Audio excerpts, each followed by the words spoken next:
প্রিয় দর্শক, ফিলিস্তিনে মানে গাজায় যে নির্মম অমানবিক নৃশংস যে হামলা পরিচালনা করছে ইসরায়েলের পক্ষ থেকে করা হচ্ছে, তা নিয়ে সারা দুনিয়াতে এখন কিন্তু প্রতিবাদে উত্তাল। কেবল মুসলিম জনগোষ্ঠী নয়, অমুসলিম অনেক দেশ এ নিয়ে কিন্তু প্রতিবাদ করছে, ছাত্ররা প্রতিবাদ করছে। এই ঘটনাকে খালি মুসলিম নিধন নয়, একটা মানে আপনার মানবতার বিরুদ্ধে একটা নৃশংস কর্মকাণ্ড হিসেবে চিহ্নিত করে সবাই এর প্রতিবাদ করছে। এই প্রতিবাদের ঢেউ আমাদের দেশেও এসে লেগেছে এবং এটা খুব ইতিবাচক আমি মনে করি যে আমাদের দেশের মানুষও প্রতিবাদে রাস্তায় নেমেছে, ছাত্ররা ক্লাসরুম ছেড়েছে এবং আমরা গতকালকে এই দৃশ্যগুলো দেখলাম। কিন্তু সারা দুনিয়াতে যা দেখা গেল তার সঙ্গে আমাদের দেশের কিছু ঘটনাকে ভিন্ন একটা চেহারা নিয়ে আসলো না, যে চেহারা আমাদেরকে প্রতিনিয়ত লজ্জিত করলো। সোশ্যাল মিডিয়ায় কিন্তু আমরা বেশ কিছু ছবি এরকম দেখেছি। আমরা দেখেছি যে বিশেষ করে যে ছবিটা খুবই বেশি আলোচিত হয়েছে, দেখা যাচ্ছে লোকজন বাটার দোকান লুটপাট করছে, করে সেখান থেকে জুতো নিয়ে যাচ্ছে।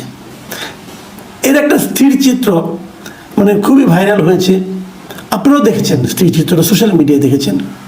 পরে আবার কেউ কেউ বলছে এই ছবিটা নাকি এআই জেনারেটেড, মানে আর্টিফিশিয়াল ইন্টেলিজেন্স দিয়ে এই ছবিটাকে ক্রিয়েট করা হয়েছে।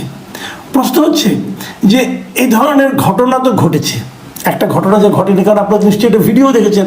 আপনারা দেখুন, আমাদের কাছেও আমিও একটা ভিডিও দেখেছি, সেই ভিডিওর একটা অংশ আপনাদের আমরা একটু দেখাই।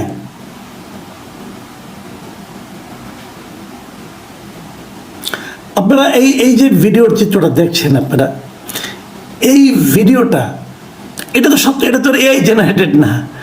এর সঙ্গে স্থির চিত্রটা এআই জেনারেটেড হতে পারে, কিন্তু আমি দেখেছি, দেখেন আপনি ওই পা দিয়ে আছে যে একটা জুতার বাক্সের উপর, এখন একটা লোক যদি জুতার বাক্সের উপর হাঁটু দিয়ে চাপ দেয় তো সেটা তো ডেবে যাওয়ার কথা, ডেবে যায়নি, বোঝা যাচ্ছে এটা এআই জেনারেটেড। কিন্তু এই ছবিগুলো কিন্তু সারা দুনিয়ায় ছড়িয়ে পড়েছে এবং সারা দুনিয়ায় ছড়িয়ে পড়ার পর আমাদের ইমেজটা কোথায় যেয়ে ঠেকেছে। আজকে আমাকে কুয়েত থেকে একজন হোয়াটসঅ্যাপে একটা মেসেজ পাঠিয়েছে, আমার মনে হয়েছে সেই মেসেজটা আপনাদেরকে একটু পড়ে শোনায়, তাহলে আপনারা বুঝতে পারবেন। তিনি লিখেছেন, মধ্যপ্রাচ্যের কুয়েত সহ অন্যান্য দেশের ফিলিস্তিনিরা বাংলাদেশের এই ধরনের প্রতিবাদে খুবই লজ্জিত এবং কুয়েতে বাঙালি অধ্যুষিত এলাকায় নিরাপত্তা জোরদার করা হয়েছে। ভাবুন একবার, মানে বাঙালি অধ্যুষিত এলাকায় তারা আমাদেরকে ধরেই নিয়েছে জাতি হিসেবে, আমরা বুঝি এরকম লুটপাট করে থাকি। সবচেয়ে মজার বিষয়, প্রবাসী ফিলিস্তিনি জনগোষ্ঠী এ কর্মকাণ্ডের তীব্র নিন্দা জানিয়েছেন, কারণ কুয়েত, জর্ডান সহ মিডল ইস্টের বিভিন্ন জায়গায় এরা অ্যাসাইলাম নিয়ে কাজকর্ম করছে, তাই তারা এ ধরনের প্রতিবাদ সমর্থন করছে না। ভাবুন একবার, মানে আমরা এমন সব আকাম কুকাম করেছি অলরেডি, যেটা নিয়ে এখন বিদেশে যারা বাঙালি আছে তারা মুখ দেখাতে পারছে না। আচ্ছা, এগুলো করছে কারা? অথবা এ ধরনের কাজে কেউ কি উস্কানি দিচ্ছে? দেখুন, আমি একটা পত্রিকা, আমরা এই রিপোর্টগুলি দেখি একটু। আজকে আমি একটা পত্রিকাকে রিপোর্ট আপনাদেরকে একটু পড়ে শোনাচ্ছি। সেটা হলো দৈনিক কালের কণ্ঠ, এই বসুন্ধরা গ্রুপের একটা পত্রিকা। আপনারা সবাই জানেন এই বসুন্ধরা গ্রুপের সঙ্গে এখন ট্রান্সকম গ্রুপের একজনের বিরোধ কাজ করে, প্রথম আলোর সঙ্গে কালের কণ্ঠ। এখন কালের কণ্ঠ হেডলাইনটা দেখেন আপনি নিউজের, দেশ জুড়ে ট্রান্সকমের পণ্য বর্জনের ডাক, কেএফসি বাটার দোকান ভাঙচুর। তো এখানে ট্রান্সকম কোত্থেকে এলো? কেএফসি বাটার দোকান ভাঙচুর, এই যে জিনিসটা হয়েছে এখানে, তারা বলছে এগুলো ইসরায়েলি প্রতিষ্ঠান অথবা ইসরায়েলকে তারা অর্থ সাহায্য করে। এর মধ্যে বাটার পক্ষ থেকে আমরা বিবৃতি দেখেছি, বাটা বলেছে এটার সঙ্গে ইসরায়েলের কোনো সম্পর্ক নাই, এটা সম্পূর্ণ চেকোস্লোভাকিয়া, চেক রিপাবলিকের একটা প্রতিষ্ঠান এবং বাটা এই দেশে অনেক দিন ধরে কিন্তু কাজ করছে।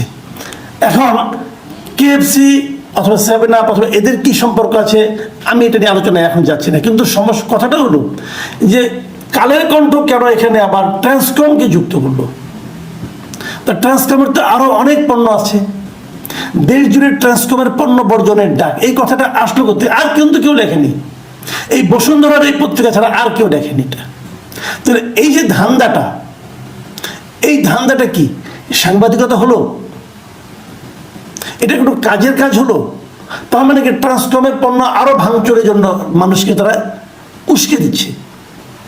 আমার দেশের একটা প্রতিষ্ঠান আমার দেশের আরেকটা প্রতিষ্ঠানের ক্ষতি করার জন্য উস্কে দিচ্ছে।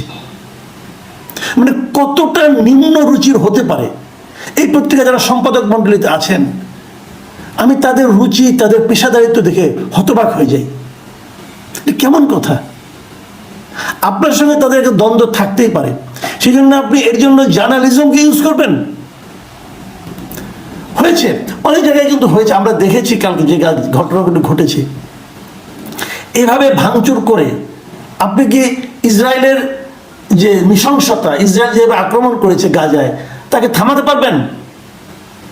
এইগুলো আমাদের এখানে যারা এনেছে, যারা এটা তো ব্যবসায়িক প্রতিষ্ঠান আমাদের দেশে, এগুলো এখন এই ধরনের ঘটনা যদি আমরা ঘটাতে থাকি, তাহলে আগামীতে কি আমরা এই ধরনের বিদেশি ফ্র্যাঞ্চাইজি যেগুলো আছে তাদেরকে আনতে পারবো? মানে আমাদের মানে চিন্তা ভাবনা কত সীমাবদ্ধ হলে পরে এটা হয়। আসলে এর উৎসটা কোথায়? উৎসটা হচ্ছে মব কালচার। মানে আমরা একটা মব, একটা হুজুগ তুলে ভাঙচুরের একটা কালচার আমরা এসে শুরু করেছি। এবং বলতে আমার দুঃখ হচ্ছে, এটাই বাস্তবতা, যে এই কালচারকে এই যে বর্তমান সরকার তারা প্রথম দিকে কিন্তু নানাভাবে উৎসাহ দিয়েছে, প্রশ্রয় দিয়েছে। আমরা দেখেছি সারা দেশে বাড়িঘর ভাঙা হয়েছে, ঢাকা শহরে ভাঙা হয়েছে, একদম প্রাণকেন্দ্রে ঘোষণা দিয়ে ভাঙা হয়েছে। এবং এই মবের যারা সৃষ্টিকর্তা, বাইরে থেকে যারা ইউটিউবে এই সমস্ত ঘোষণা দিয়ে ভেঙেছেন, তাদেরকে সরকারের দিক থেকে সমর্থন দেওয়া হয়েছে।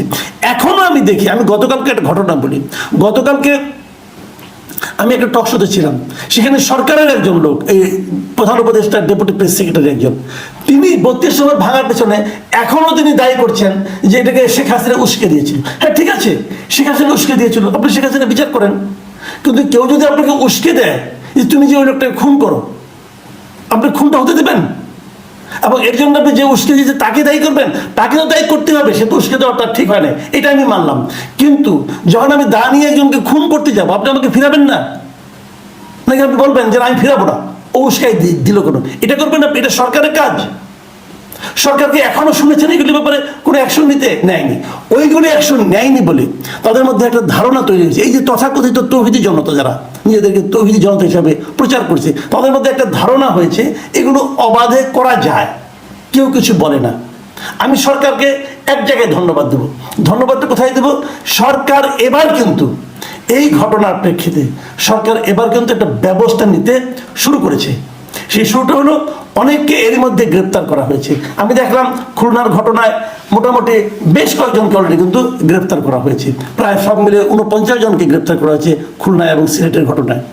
এই যে এটা গ্রেপ্তার করা খুব সহজ, কিন্তু এদের ভিডিও ফুটেজ আছে, এতে স্থির চিত্র আছে, AI জেনারেটেডগুলি লাগবে না, অরিজিনালগুলি আছে, সেগুলো দেখে দেখে তাকে গ্রেপ্তার করা হবে। এবং আপনি একবার গ্রেপ্তার করলে দেখবেন পরবর্তী সময় কিন্তু আর কেউ এই কাজে অগ্রসর হবে না। কিন্তু সেই কাজটা আপনারা করেন নাই, এবং এতদিন করেন নাই বলে আজকে এগুলো হয়েছে। আমি তো মনে করি এই সরকার উচিত হবে, আগেও যেগুলো ঘটেছে প্রত্যেকটা ঘটনার এরকম তদন্ত করে লোকগুলিকে ধরে বিচারের আওতায় আনা। যতক্ষণ পর্যন্ত আপনি ওই বিচারটা না করতে পারবেন, ততক্ষণ পর্যন্ত কিন্তু ধারাবাহিকভাবে এটা চলতে থাকবে। এটাই হলো আইনহীনতা। আমরা দেশে একটা স্বৈরাচারের পতন হয়েছে, আমরা তো হ্যাপি, কিন্তু তার মানে দেশে একটা মব কালচার চালু হবে, এটাও নিশ্চয়ই আমরা চাই না। সেই মব কালচার হাত থেকে কিন্তু দেশকে রক্ষা করতে হবে, তা না হলে দেশে এবং বিদেশে দুই জায়গাতে আমাদের বেইজ্জতির আর শেষ থাকবে না।